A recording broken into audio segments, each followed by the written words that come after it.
क्या आपने कभी ऐसा बिल्डिंग देखा है जो बिल्डिंग का मछली ज्यादा लगता है? और मुझे ये बताओ कि ये जो इमेज आप अपने स्क्रीन पर देख पा रहे हो ये एक्चुअली में क्या है, और इस लड़की के साथ आखिर ऐसा क्या हुआ जो ये बिल्कुल ऐसे दिखने लगी है? और क्या आपने कभी डोरेमोन का असली घर, नोबिता का असली स्कूल और डोरेमोन वाला असली प्लेग्राउंड देखा है? तो वीडियो को लास्ट तक जरूर देखना, मजा आ जाएगा।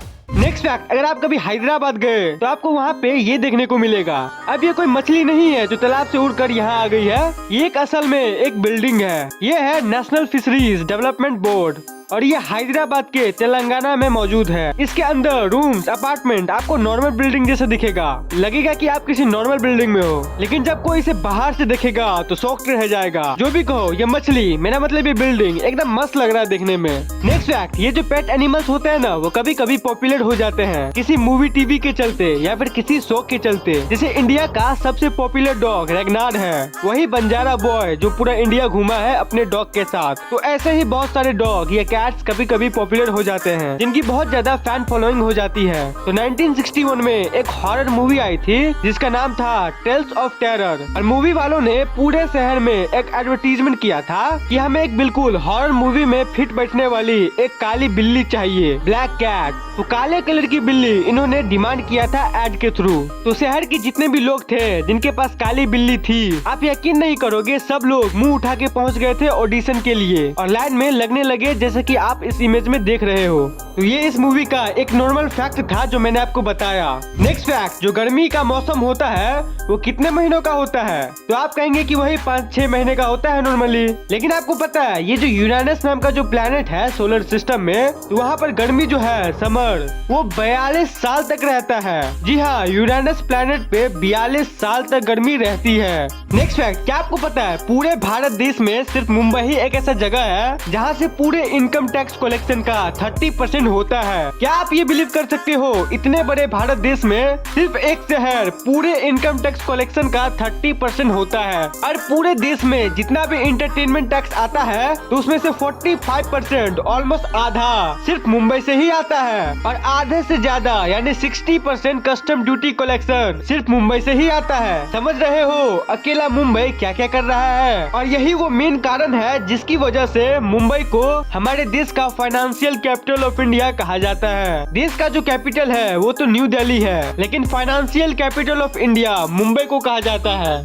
नेक्स्ट फैक्ट, आपने पेड़ों को तो कितने बार देखा होगा, रोड के साइड में देखा होगा, बगीचों में भी देखा होगा, जंगलों में देखा होगा, लेकिन इन पेड़ों का जो रूट होता है वो अंदर से बहुत अजीब होता है। वो एकदम फैला हुआ होता है। अलग अलग पेड़ों का जो रूट होता है वो आपस में कनेक्ट होता है, जैसे कि आप इस इमेज में देख पा रहे हो। ये जो आप देख पा रहे हो ये पेड़ों का रूट है जो ग्राउंड से कम्युनिकेट करता है और अपने आप को जिंदा रखता है। अगर आप डीपली सोचो तो पेड़ जिंदा है, यानी उसके अंदर एक आत्मा है, एक लाइफ है। ये अपने आप में ही बहुत अजीब बात है। वैसे ये फोटो को देखने पे ये नूडल्स या मैगी टाइप का लग रहा है। नेक्स्ट फैक्ट, एक ऐसा इंसानी कंडीशन होता है जो कि शायद ही आपको यकीन होगा, उसे कहते हैं कॉन्जेनिटल जेन्यू रिकर्वेटम, और ये एक ऐसी अजीब सी कंडीशन है जिसमें जो इंसान का नी होता है, घुटना, वो उल्टे डायरेक्शन में मुड़ जाता है। और ये कंडीशन ऐसा होता है कि जो पेशेंट होता है वो अपने आप को इस तरह 4 पैरों पे चलाना कंफर्टेबल महसूस करता है। मतलब दिखने में ये कितना अजीब लग रहा है। ये जो लड़की है इसका नाम है एला डार्फर, और ये फोटो 1885 की है, और ये सर्कस में काम करके अच्छा खासा पैसा छापती थी।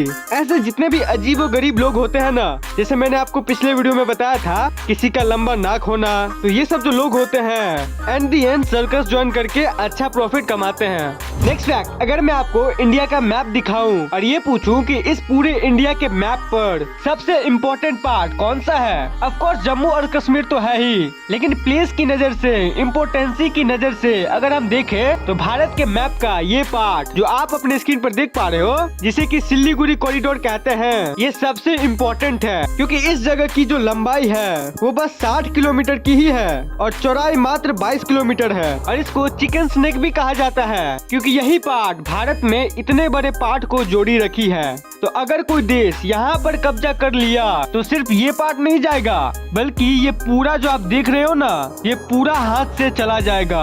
तो इसलिए इस जगह पर इंडियन आर्मी की पूरी स्ट्रिक्ट नजर रहती है। Next fact, Vietnam airline flight 815 ये फ्लाइट 1997 में क्रैश कर गई थी। सबसे अजीब बात यह है कि ये आप जितने भी आप फ्लाइट क्रैश की स्टोरी सुनते हो ना, तो उसमें ऐसा होता है कि फ्लाइट क्रैश होने पर कभी कभी बहुत लोग बच जाते हैं, कभी कभी कोई नहीं बचता है। तो इस पूरे प्लेन क्रैश के इतिहास का इकलौता ऐसा क्रैश जिसमें कोई नहीं बचा, सिर्फ एक इन्फेंट बेबी, एक बच्चा बचा।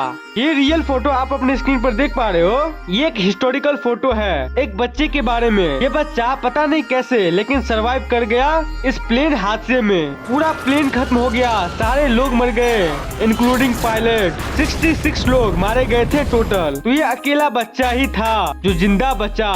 ये उस टाइम सिर्फ 14 महीने का ही था, 1 साल 2 महीना। पूरे फ्लाइट में सिर्फ एक बच्चा ही बचा था। नेक्स्ट फैक्ट, डोरेमोन इंडिया का सबसे फेवरेट एनिमे कैरेक्टर है। मैं बचपन में और अभी भी यही कार्टून देखता हूँ। अब डोरेमोन सिर्फ कार्टून ही नहीं है, वो एक इमोशन है, वो हमारे दिल में बसता है। देखो डोरेमोन जो है वो एक जापानीज एनिमे है। इसका ओरिजिनेशन जापान से है। तो इसमें जो भी घर, जो भी सीन्स दिखाया जाता है तो सेम टू सेम वो जापान में असल में मौजूद है। जापान के घर, गली, पार्क, स्कूल सब वैसा ही होता है जैसा कि डोरेमोन में दिखाया जाता है। सिंपली बिकॉज जब एनिमेशन को बनाया जाता है तो जिस देश का वो एनिमेशन होता है वो ऑफ कोर्स अपने ही देश को डिपिक्ट करना चाहेगा, अपने ही देश को प्रमोट करना चाहेगा। और इसलिए डोरेमोन में जापान की गलियों को कॉपी किया गया है। मतलब समझने की बात ये है कि डोरेमोन में नोबिता का जो घर दिखाया जाता है जापान में वैसा ही घर है, ये बोलना गलत होगा।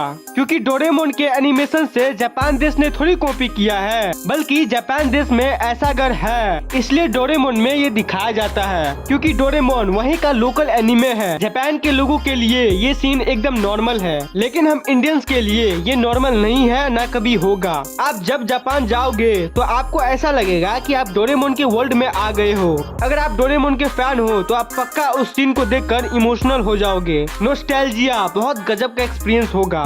तो ये थे आज के कुछ फैक्ट्स। उम्मीद है कि आपको ये वीडियो पसंद आई होगी। वीडियो पसंद आया हो तो इस वीडियो को एक लाइक जरूर कर देना और चैनल को सब्सक्राइब कर लेना ताकि ऐसे ऐसे वीडियोस आपको जरूर मिलता रहे।